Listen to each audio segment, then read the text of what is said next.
Hi, I'm Ann Kennedy from Beyond Inc., and I'm here at SES Chicago with Chris Boggs of Rosetta, and we just finished a session on search, where to next.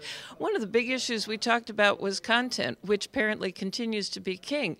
So, Chris, you had a unique way of looking at how to deploy content. You want to tell our readers about that?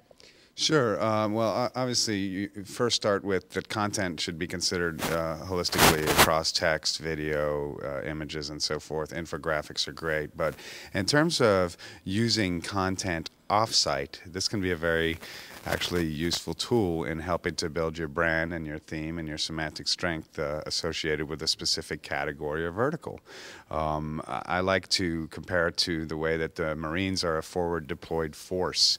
If you look at your content that way and you have nodes of content that mention your brand or your category in connection with your brand that are existing elsewhere on the internet, the search engines will notice that. They have a great ability to be able to take millions of different points and pull them together into one theme. So spreading your knowledge or spreading your association with a specific category or theme will help to increase your perceived value from the search engine's perspective, whether or not it includes links. I mean, I think that it's great to get content out there that includes links back to your site, but just really associating yourself and your brand with a specific theme will help to build your and improve your chances of ranking well for and driving traffic for terms that are important for you.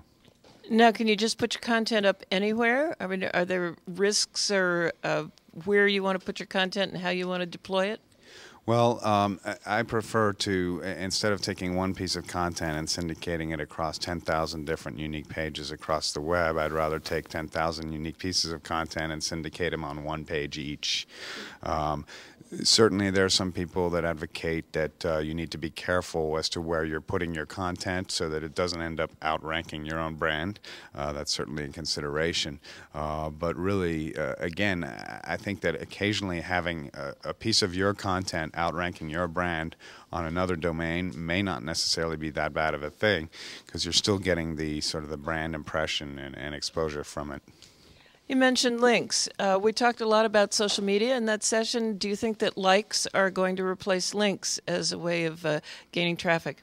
Well, I think it's certainly possible that if a community is strongly enough connected to a specific authority or subject, that they may gain authority and be able to pass an additional value in the grand scheme of things. I think it'll be a long time before the search engines can really legitimately trust a community such as that, and then there's going to have to be a lot of checks and balances, because as with everything, us evil marketers have ways of finding ways to artificially create types of things like that. So it's very possible that if search engines start to give more credence to specific communities on a particular subject, then it might become wise, especially if you're not afraid to kind of hit below the belt, to create communities, right, that would then be able to pass value and authority to a particular domain. So they have to be very careful in the way that they do approach that. I personally don't think that likes will ever replace links. Links are still third-party votes for your content, and they're very important. Whether or not they help increase semantic or thematic strength of a particular page as a result of it being liked, that's definitely a possibility. But again, search engines have to be careful, because there's some of us out there that will find a way to game that relatively quickly. It seems that there's a lot to know now for marketers, particularly in the search media and online media. Where do you see SEMPO fitting into that? Well, I like to see SEMPO as being, one of the main voices of a united search marketing front, right? And we want to remove the engine from there, because there's a lot more to search than just engines. We talked a lot about in the panel today about the power of social communities.